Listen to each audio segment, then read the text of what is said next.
देश में आज से कई ऐसे बदलाव लागू हो गए जो आम आदमी के जीवन से जुड़े हैं। भारत में आज से इंटरनेट की दुनिया में नई क्रांति की शुरुआत हुई है। इसके अलावा इनकम टैक्स देने वाले अब अटल पेंशन स्कीम में निवेश नहीं कर सकेंगे।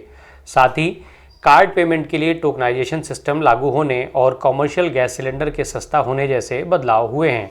यहाँ हम ऐसे ही कुछ बदलावों के बारे में आपको बता रहे हैं जिनका सीधा असर आप पर होगा। भारत में आज इंटरनेट की दुनिया में नई क्रांति की शुरुआत हुई। इंटरनेट यूजर्स को अब 5G की सुविधा मिलेगी।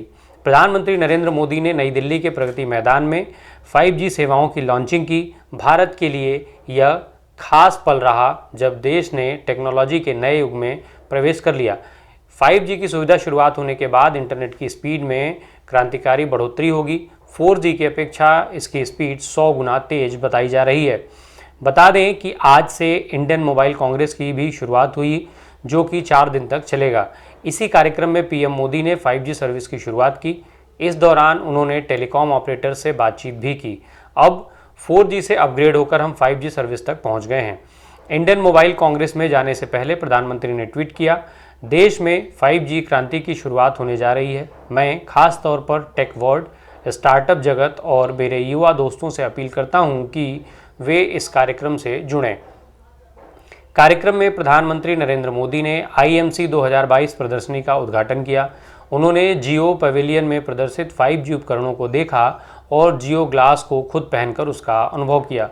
उन्होंने युवा जियो इंजीनियरों की एक टीम द्वारा एंड टू एंड 5G तकनीक से स्वदेशी विकास को भी समझा। इस दौरान प्रधानमंत्री के साथ दूरसंचार मंत्री अश्विनी वैष्णव, दूरसंचार राज्य मंत्री देवू सिंह चौहान, रिलायंस के चेयरमैन मुकेश अंबानी और रिलायंस जियो के चेयरमैन आकाश अंबानी भी उपस्थित रहे। देश की 2 बड़ी मोबाइल कंपनियां देश में 5G सर्विसेज देंगी। एयरटेल वाराणसी और जियो अहमदाबाद के एक गांव से 5G की शुरुआत करेगी। कार्यक्रम में रिलायंस इंडस्ट्रीज के चेयरमैन मुकेश अंबानी ने कहा कि 5G डिजिटल कामधेनु है। इस तकनीक से भारतीयों की ज़िंदगी में हेल्थ, वेल्थ और हैप्पीनेस आएगी। इससे किफ़ायती हेल्थ केयर सर्विस देना संभव होगा। साथ ही मुकेश अंबानी ने कहा कि सबसे पहले देश में जियो 5G लॉन्च करेगा। 2023 तक देश की गली गली में 5G होगा। 5G किफ़ायती होगा और आम आदमी तक इसकी पहुंच होगी। इसके अलावा सरकार ने पोस्ट ऑफिस की कई स्मॉल सेविंग्स स्कीम पर मिलने वाले ब्याज में भी बढ़ोतरी की है। 2 साल के टाइम डिपॉजिट पर ब्याज दर को 5.5% से बढ़ा करके 5.7% कर दिया गया है। 3 साल के टाइम डिपॉजिट पर ब्याज दर को 5.5 से बढ़ा करके 5.8 कर दिया गया है। इतना ही नहीं, सीनियर सिटीजन सेविंग स्कीम पर ब्याज दर अब 7.4% से बढ़ा करके 7.6% हो गई है। वहीं मंथली इनकम अकाउंट स्कीम पर अब 6.6 की बजाय 6.7% सालाना ब्याज मिलेगा।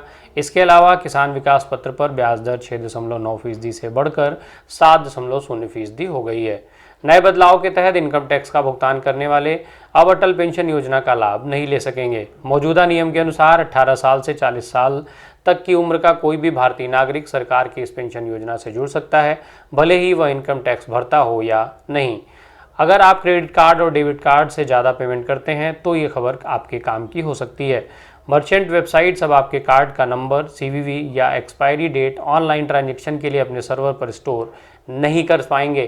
कार्ड के यूजर को वेबसाइट पर कोई सामान खरीदने से पहले एक टोकन क्रिएट करना पड़ेगा और उस टोकन को उस खास वेबसाइट पर सेव करना होगा।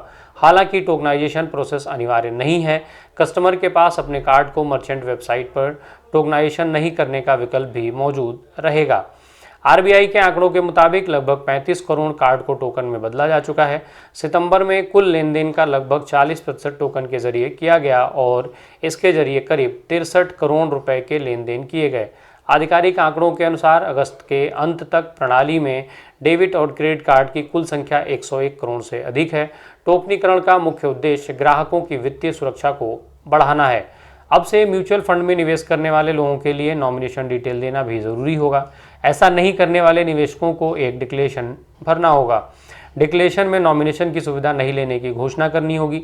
एसेट मैनेजमेंट कंपनियों को निवेशक की ज़रूरतों के अनुसार फिजिकल या ऑनलाइन मोड में नॉमिनेशन फॉर्म या डिक्लेरेशन फॉर्म का विकल्प देना होगा।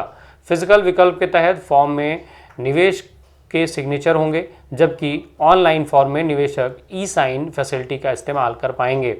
बढ़ रही महंगाई के बीच कॉमर्शियल गैस सिलेंडर को इस्तेमाल करने वाले लोगों के लिए अच्छी खबर है। इंडियन ऑयल की ओर से 1 अक्टूबर को जारी कीमत के मुताबिक 19 किलो का कॉमर्शियल सिलेंडर सस्ता हुआ है। राजधानी दिल्ली में इसकी कीमत 1885 से 25 रुपये 50 पैसे घटकर 1859 रुपये 50 पैसे हो गई है।